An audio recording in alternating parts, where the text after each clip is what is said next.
Hello guys, good afternoon Philippines, good afternoon KSA.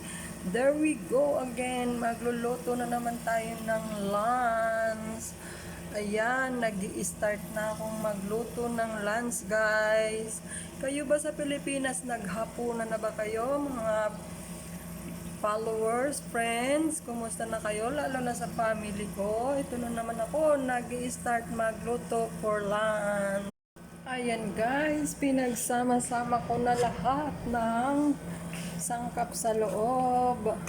Kamatis, sibuyas, bawang, manok, at saka chicken cubes. Nilagay ko at saka yung mga spicy na Arabic spicy guys. Linagay ko na dyan lahat.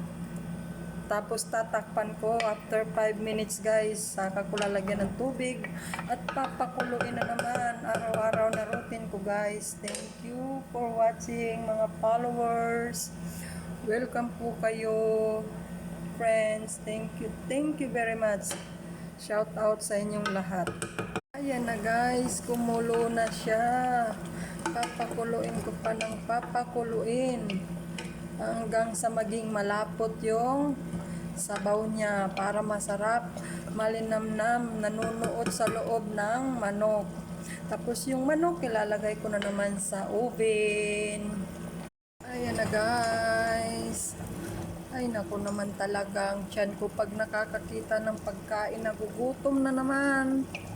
Gusto na naman, sira na naman yung diet natin ito. Kain na naman ng kain. Nakakakita lang ng pagkain laging gutom. Lalagyan ko maya-maya yun. Nagpakulo na ako ng tubig. Mag-ano muna ako. Guys, lalagyan ko na ng tubig. Ayan, papakuluin ko. Tapos, magsasalang na ako ng bigas. Yun naman ang isusunod ko.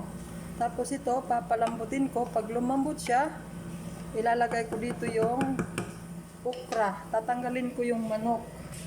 Ilalagay ko sa oven. Isusunod ko yung okra. Gagawa ko ng okra. Tapos isisiparate ko yung bigas. Lulutuin ko. White rice yung gagawin ko ngayon. Gigisahin ko muna. Ito, tatakpan ko na siya. Yung okra.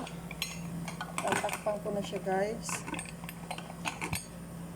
Ayan guys, natakpan ko na. Pagkaluto ng manok, ito na naman yung ilalagay ko. Itong okra. Itong sibuyas bawang naman sa bigas. Ayan. May second video pa guys. Puputulin ko na to. May second video na naman mamaya hanggang sa kakain na kami. Thank you. Thank you for watching guys. Shout out sa inyong lahat.